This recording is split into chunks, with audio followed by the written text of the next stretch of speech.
प्रश्नावली 8 का ए का क्वेश्चन नंबर 2 नंबर देंगे। यहाँ पे 1 नंबर का है ए नंबर क्वेश्चन में क्या कि किसी त्रिभुज के तीनों कोनों की मापों का योग डॉट डॉट डॉट होता है। यानी क्या होता है, किसी भी त्रिभुज का तीनों कोनों का माप का योग कितना होता है, तो उसमें हम लोग याद रखेंगे कि 180 डिग्री होता है। यानी दूसरा का ए नंबर क्वेश्चन का हो जाएगा आंसर देंगे। 2 का एक क्वेश्चन देंगे तो यहाँ पे हो जाएगा 180 डिग्री, इसमें भर देंगे डॉट डॉट में 180 डिग्री। यानी किसी भी त्रिभुज के तीनों कोनों का योग कितना होता है, 180 डिग्री। नेक्स्ट क्वेश्चन फिर है बी नंबर में कि किसी त्रिभुज में अधिक से अधिक डॉट डॉट डॉट अधिक कोण होते हैं। मैंने कोई भी त्रिभुज में अधिक कोण कितने होते हैं देंगे। यहाँ पे एक फिगर बनाए हैं हम, फिगर के माध्यम से समझाएंगे। यहाँ पे देंगे अधिक कोण देंगे, इसको ये है अधिक कोण। यहाँ पे देखेंगे अधिक कोण जैसे बनाए हैं तो इसमें एक ही बनेगा अधिक कोण, और बाकी दो के हो जाएगा न्यून कोण होगा। कोई भी त्रिभुज में अधिक कोण कितने बनेंगे, एक बनेंगे, बाकी सब न्यून कोण बनेंगे। तो इसलिए इसका आंसर हो जाएगा बी का आंसर लिखेंगे। दूसरा नंबर क्वेश्चन का बी का आंसर हो जाएगा 1, इसमें भर देंगे 1। यानी 1 क्या होता है, अधिक कोण बनता है। किसी भी त्रिभुज में अधिक कोण कितने बनेंगे, तो 1 बनेंगे। उसके बाद फिर अगला क्वेश्चन है सी नंबर में किसी त्रिभुज में कम से कम डॉट डॉट न्यून कोण। यानी किसी भी त्रिभुज में न्यून कोण कम से कम कितना बनेगा, तो देखेंगे कम से कम न्यून कोण। यहाँ पे एक फिगर है न्यून कोण का, देखेंगे इसमें न्यून कोण यानी न्यून कोण किसको बोलेंगे, जो 90 डिग्री से कम हो उसको न्यून कोण। अधिक कोण बोलेंगे जो 90 डिग्री से अधिक और 180 डिग्री से कम हो उसको अधिक कोण। तो न्यून कोण देखेंगे 90 से क्या है, इसमें कम है सब, यानी 60 डिग्री 60 डिग्री 60 डिग्री। यानी कितने जगह बने न्यून कोण, 3 जगह। इसलिए इसमें लिखेंगे कौन, सी का आंसर लिखेंगे 3। क्वेश्चन नंबर दूसरा का सी नंबर क्वेश्चन हो जाएगा, क्वेश्चन का आंसर हो जाएगा 3। फिर आया है डी नंबर क्वेश्चन कि किसी त्रिभुज में न्यून कोण की महत्तम संख्या, न्यून कोण कितने बार आ सकते हैं।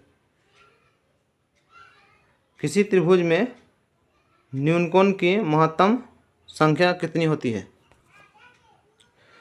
क्वेश्चन नंबर सी देखेंगे कह रहा है किसी त्रिभुज में कम से कम डैश न्यून कोण होते हैं। यानी कम से कम न्यून कोण कितना होता है किसी भी त्रिभुज में। जैसे यहाँ पे एक फिगर बना हुआ है, जैसे यहाँ पे देखेंगे कि अगर न्यून कोण देखना हो तो जैसे एक सम कोण अगर बना दिए 90 डिग्री के कोण बन गए, तो बाकी कितना न्यून कोण बनेंगे, 2। यानी 45 डिग्री और 45 डिग्री। यानी न्यून कोण के लिए क्या होना चाहिए, न्यून कोण किसको कहेंगे, जो 90 डिग्री से कम बने। तो मान लीजिए एक अगर बना दिए सम कोण, तो बाकी न्यून कोण कितना बनेगा, 2। तो इसलिए इसका सी का आंसर 2 होगा।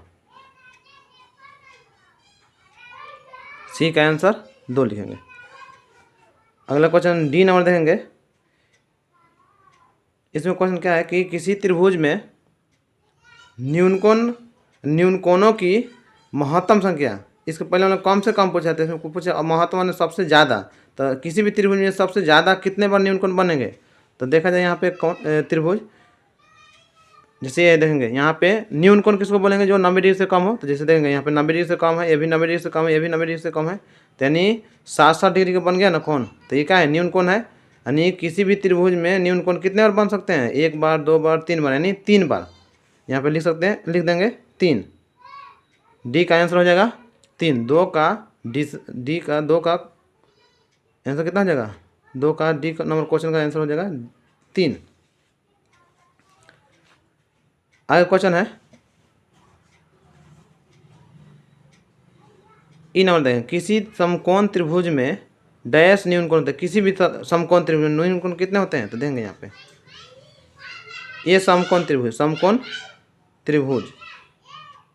ये क्या है, समकोण त्रिभुज। देखेंगे समकोण का मतलब हो गया 90 डिग्री, तो ये 90 डिग्री बन गया है। तो पूछा कि किसी भी समकोण त्रिभुज में न्यून कोण कितने होते हैं। देंगे समकोण त्रिभुज न्यून कोण कितने जगह है, 2 जगह है ना, तो इसलिए इसका ई हो जाएगा आंसर 2।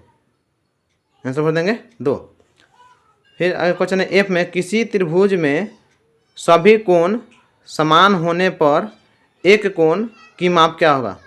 देखो किसी भी त्रिभुज में सभी कोण समान, माने सभी कोण बराबर होगा, तो एक कोण का माप कितना होगा। तो मालूम है कि त्रिभुज के तीनों कोणों का योग कितना होता है, 180 डिग्री। तो देंगे यहाँ पे एक न्यून कोण त्रिभुज बना हुआ है, इसमें भी 60 है और इसमें भी 60 है और इसमें भी 60 है, यानी 60 अगर जोड़ेंगे तो 60 120 और 20 120 और फिर 60 जोड़ेंगे तो कितना हो जाएगा 180, यानी त्रिभुज का निर्माण हो गया। तो इसमें देख रहे हैं कि एक कोण कितना डिग्री का बन रहा है, तो 60 डिग्री का, यानी प्रत्येक कोण अगर 60 डिग्री का रखेंगे तो क्या होगा, एक त्रिभुज का निर्माण हो जाएगा। तो यहाँ पे एफ नंबर का आंसर हो जाएगा 60 डिग्री। एफ का आंसर कितना लिख देंगे 60 डिग्री, बस ऐसे ही समझकर इसको लिखना है।